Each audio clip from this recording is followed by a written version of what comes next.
ছেঁড়া গেঞ্জিটাকে সেলাই করে তার উপরে ঢলঢলে ফতুয়া পরে সবাইকে নিয়ে ঠাকুর দেখতে যাওয়া লোকটাকে বাবা বলে। এক কৌটো গোবিন্দভোগ চাল আর সামান্য ঘি বাঁচিয়ে রেখে পুজোর মধ্যে একদিন পোলাও রান্না করা মহিলাকে মা বলে। বন্ধুর জন্মদিনে পাওয়া চকলেটটাকে সালোয়ার কামিজের ওড়নায় লুকিয়ে ভাইয়ের জন্য বেঁধে আনা মেয়েটাকে দিদি বলে। কাঠি আইসক্রিমটা অর্ধেক গলিয়ে ফেলে হাতে নিয়ে দিদির জন্য মাঠ পেরিয়ে ছুটতে থাকা ছেলেটাকে ভাই বলে।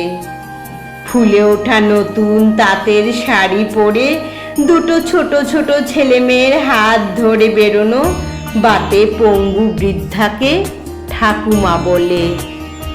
ডিজাইনার পাঞ্জাবি পরে অঞ্জলি দিতে দিতে পাশের বাড়ির নতুন শাড়ি পরা মেয়েটিকে কলেজ পড়ুয়া ছেলেটির আর চোখে দেখাটাকে ভালো লাগা বলে।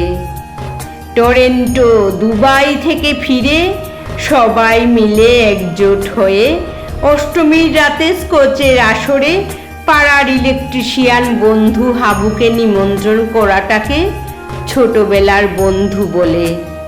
শিল্পীর হাতে 6 মাসের মেহনতে বানানো দুর্গা ঠাকুরটিকে নারীর চিহ্ন করে বিক্রি করে সেই টাকায় অনাথ অসহায় পথ শিশুদের জামা কাপড় কিনে দেওয়াকে মানবিকতা বলে। সপ্তমীর সকালে বউ ছেলে নিয়ে টানা গাড়িতে করে গ্রামের বাড়িতে হাজির হয়ে কাকা জেঠাদের পা ছুঁয়ে প্রণাম করে তাদের আশীর্বাদ নেওয়া মানুষগুলোকে পরিবার বলে।